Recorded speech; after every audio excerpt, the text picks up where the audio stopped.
समय कम बचा है, एग्जाम भी सर पर है। इतने कम समय में कैसे तैयारी होगी, अच्छे मार्क्स कैसे आएंगे। जैसे जैसे समय गुजरता जा रहा है टेंशन बढ़ती जा रही है। कहीं आपके मन में भी तो ये सारी बातें नहीं आ रही, कहीं आपको भी तो ये नहीं लगने लगा कि अब बहुत देर हो चुकी है। देर नहीं हुई है दोस्त, हाँ एक गलती जरूर हुई है कि तुमने अपना समय पहले सही से इस्तेमाल नहीं किया। लेकिन अभी भी इस गलती को सुधारा जा सकता है, क्योंकि दुनिया में हर चीज दो बार होती है, एक बार हमारे दिमाग में और दूसरी बार हकीकत में। तो सबसे पहले तो ये बात अपने दिमाग से निकाल दो कि अब कुछ नहीं हो सकता, अब बहुत देर हो चुकी है। जितना भी समय बचा है उसको ये सोचने में तो बिल्कुल मत गंवाओ कि काश मैंने पहले पढ़ लिया होता। जो हो गया वो हो गया, उसे भूल जाओ और खुद से ये वादा करो कि आगे फिर कभी ये गलती मत दोहराना। बंद कर दो रोना और बंद कर दो पछताना। अब जितना भी समय बचा है उसका दिल से नहीं बल्कि दिमाग से इस्तेमाल करो। सब कुछ पढ़ने की बजाय केवल इम्पोर्टेंट टॉपिक पहले पढ़ो। पिछले साल के पुराने पेपर पर रिसर्च करो, नोट करो कि क्या पढ़ना जरूरी है और क्या पढ़ना जरूरी नहीं है, और सिलेबस वाइज उन पेपर्स को सॉल्व करो।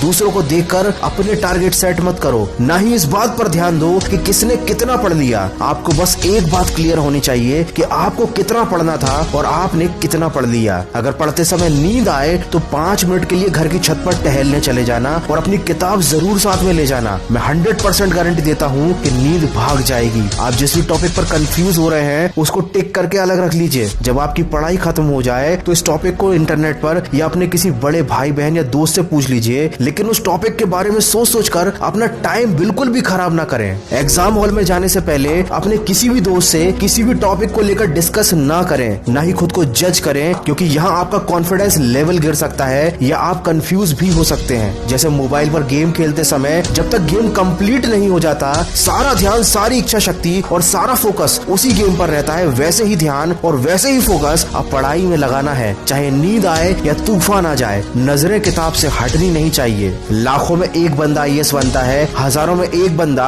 अच्छी बॉडी बना पाता है, क्योंकि ये लोग दर्द सहते हैं, तकलीफ सहते हैं। इनका फोकस अपने लक्ष्य से नहीं हटता, इनका ध्यान आने वाले रिजल्ट पर रहता है, और तुम्हारा ध्यान भी आने वाले रिजल्ट पर ही होना चाहिए। कोयला भी हीरा बनने के लिए लाखों साल तक कई टन का दबाव झेलता है। कितनों की तकदीर बदलनी है, तुम्हें कितनों को रास्ते पर लाना है। अपने हाथ की लकीरें मत देखो, तुम्हें इनसे भी आगे जाना है। दोस्तों चीज उतनी मुश्किल होती नहीं जितना हम उसे सोच कर बना देते हैं। तो सोचना बंद करो, पछताना बंद करो। किसने कहा कि दुनिया में करिश्मे नहीं होते? तुम एक बार जी जान से कोशिश तो करो। दोस्तों सिलेबस वाइज पुराने पेपर से इंपॉर्टेंट टॉपिक्स को सिस्टमैटिक तरीके से सिलेक्ट करना बहुत जरूरी है, ताकि आपको पता हो कि क्या और कितना पढ़ना है। इसकी पूरी प्रोसेस मैंने अपने ऑडियो में बताई है। डिस्क्रिप्शन में दी गई लिंक से जाकर आप उस ऑडियो को सुनिए, ताकि आपको कम समय में अच्छे मार्क्स लाने का मटेरियल मिल सके। तो दोस्तों माना कि समय कम बचा है, लेकिन अब भी अपने एक एक सेकंड का बिल्कुल सही इस्तेमाल कीजिए और परीक्षा में ऐसा रिजल्ट लाकर दिखाइए कि सारी दुनिया देखती रह जाए। मैं मिलूंगा आपसे अगले वीडियो में जो आपके जीवन में सकारात्मक ऊर्जा को भर दे और आपको दिखाए एक सही दिशा। सुनते रहिए मन की आवाज।